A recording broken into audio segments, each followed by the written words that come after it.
Hey, what's up string keepers, and welcome back to my channel. So in today's video, what we're going to share with you guys is about the racks and the tank setup that we've been using. And it is just nice that we have this opportunity that we are now revamping this place. We actually have empty racks over here that we are actually modifying, and it's a great time to actually video them and give an overview of what we actually use over here. And one of the reasons for this video is because there has been a lot of comments and requests asking me about, what do we use, what kind of hoses that we use, what kind of things that we use, and the infrastructure that we have been adopting. So over the years, we have been trying different types of methods. Every iterations, every change that we make is always a better one. So before we dive right into this video, I want to give a special shout out to those guys who have been very kind in their comments, giving me feedback saying that I've been doing a great job sharing all this information. It actually helps in terms of the entire hobby and industry as well. They are hoping that there are actually more people to this hobby, like me, to actually share. And I think there are quite a lot of people out there trying to share their information as well. Of course, with the intent that sharing their experience, not that you have to adopt. Of course, it gives a slightly different perspective in terms of the way that we do things. So without further ado, what I'm going to do right now is that I'm going to take the video. So I'm going to move the video. I'm going to switch the camera around. I'm going to just show you some of the things that we do over here.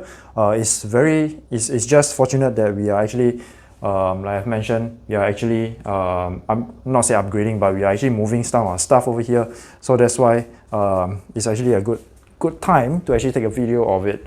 So what I'm going to do here is that I'm going to just switch on the light. I'm going to turn this around. Okay. Maybe I'll just start over here. You can actually see that, this is actually the irrigation valve. It's actually a one-way valve with a Wi-Fi switch that controls in an individual rack for the inlet or the input of the water, so that we can actually stop the water using Wi-Fi or Bluetooth or something, like a security measure. But however, I will share with you guys what we're going to do over here, how we actually use this. But before that, I just wanted to give an overview of the rack system that we use. We actually use a very simple rack system. You can actually see over here, it is very simple in the sense that it's a 4-feet rack. We use a 4-feet rack. Nothing too fancy. It's just a very normal rack.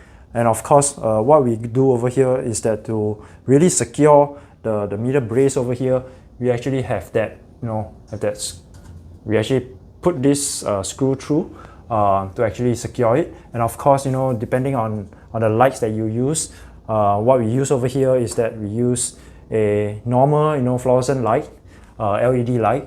Over here, it says that it's a daylight. Let me zoom in here a little bit. It's for those, let's see, you can get it closer. Yep, it says LED T5, 16 watts light. So 16 watts light. In the past, what we use is Chihiro's light. However, now we are using this lights. So these are some of the things that we actually install, the brackets and things like that. So maybe let's see. Okay, we have one right here. You can actually see that, okay, this is the bracket. So this is the mount over here that goes through here. So we have to drill some holes, connect this part of the tube, this part of the wiring into this socket over here. So if you guys can see this socket over here, and then we just mount it here. So it's a fairly simple process over this, and it doesn't take too much energy in the sense that from an electricity standpoint. Okay, so now we are moving back of the rack. You can actually see that these, I'm just going to pan out a little bit. These are actually the stainless steel pipes, or the water pipes that's being used. It's being, drilled through so that it's very secure. So this actually provides the water inlet, the inlet to the tank.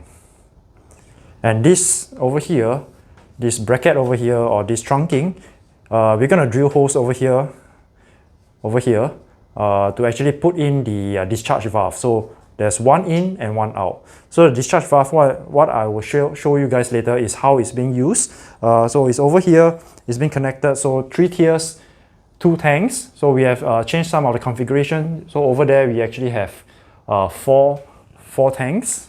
So the configuration over here is 4 tanks. So 1, 2, 3, 4. And over here we actually have 2 tanks, bigger tanks. So we have 2 tanks over here. And then this is being connected throughout. So it runs through the main valve and it comes down to this. So we have this Wi-Fi, like I've mentioned, we have this Wi-Fi thing over here. We actually have this, valve, this valve here, this control switch. So when the main valve is turned on, then we will also turn this on. However, when we turn this on, the water doesn't go through directly because it has a one-way valve here. So it actually stops here as a control measure. And if we want to turn it on by hand, we can actually push it. On and off is here. And then, we can have these valves, okay, right here.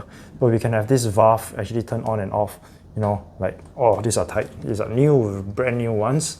So they are fairly tight. I'm just I'm gonna turn this. Yep, so this you can see. It's like that. I'll do a demo later on a ready-made one. But generally, the whole long and short of it is that it is fairly simple. However, there's a lot of work involved in terms of the drilling, getting the dimensions right, and of course, when we go into the air, from the air tube standpoint, air pipe standpoint, we just use normal PVC. Draw a straight line across, drill them through. We usually drill about slightly smaller than the size of the valve, so that we actually, even if let's say you don't use any glue, they don't really come out at all. So that's a positive for us as well. So I think that's really what it is. It's just that there's a lot of small little things that we do that involves the construction of the entire rack. So what we actually did, over here, if those of you have been following my posts, we actually remove all the tanks over here. All the tanks over here is being removed. We shifted this 10 cm to the right so that we can actually slot this new rack over here. And we are actually constructing. So these are all done. These 3 racks are done already. And of course, the other racks we are still working on. So what we're going to do here right now is that I'm going to just show you a demo of what it is. It's still a little bit messy. We are revamping the whole thing. So you can see this is the main valve over here. So these are some of the control features. So if I turn this on, it will actually drain. So okay, so maybe it's just nice that we actually have the pipe over here. So what I'm gonna do is that okay. So this is actually one of the drain valve. This is one of the drain valve. So you can actually see that it's starting to drain a bit because the drain hole is turned on. So let's say this drain hole is actually turned on. So it's actually draining. So as it's draining, we can actually fill the tank. So what we're going to do is that we're going to turn on the main here as a safety. And then for every rack we have this. So when we turn it on, the water will flow. And of course, the main valve over here, you can see that the water is actually flowing. The water is actually flowing. You can see through. Water is actually flowing over there. You can see that the spinning. And it's draining at the same time. So basically that is doing its water change kind of like automatically. What we can do is that we can set a timer to a minute, depending on how much water change you want to do. Then we can actually do it. So we can actually turn it off now. And then we turn this off and this off. Of course, if you don't want to turn it off, that's also fine. because once the it's just safety that we turn it off right now, just for the video. So we can actually see that, you know, it's actually draining and topping up at the same time, and of course then after that we will be able to remineralize. So coming back, just flipping this around, so coming back to this this room over here, so basically it's fairly straightforward, and of course, you know, all these lights, you know, let me just pan it, all these lights can be manually switched on and off. It's being controlled by a Wi-Fi timer, Wi-Fi switch.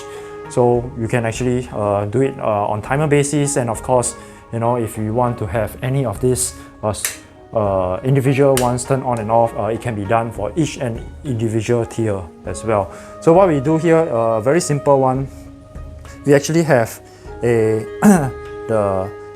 the DI system. We have two sediment filters. These are actually addition.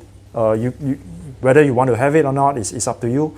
Over here we have the DI system where we have 1 carbon and 2 resins. It comes out with 0 TDS water. So it's actually channeled through all the pipes over here. It goes through all the tanks in the entire system. And from a drainage standpoint, all this drain will then be fitted into this pump over here, then help to actually drain the water even faster than it normally should. We are doing up the wall, plastering the wall, painting the wall, doing up the drainage system, redoing the pipings as well. So, you know, there's a lot of work involved. Done soon. Really, you know, appreciate my dad for helping out on this section, because water pipe is not my forte. I don't really know how to do it. Of course, you know, as we go along, we learn as we do it. So of course, there's always alternative. For example, if you do not want to use a stainless steel pipe, you can use PVC. PVC is lighter, easier to use, costs much lesser than stainless steel pipe. However, you know, all these you know, brackets and all these valves over here, they are more costly. However, it lasts a long time as well. So if there's any tip, you know, in terms of whether, you know, what kind of infrastructure you should consider, let me just set this down again. So I think the long and short of that is you have to really look at what you really want, and of course the important part of this is the infrastructure has to be set up right. Do not be afraid to redo it again, like what we did. Do not be afraid, because every time you start to do a new one, you actually learn more, and as you learn more, you actually progress more, and you make the entire system more and more efficient and simpler, in the sense that there's a lot of controls involved. So the long and short of this is that do not be afraid to try, and do not be afraid to really redo it again, and you know, go for it.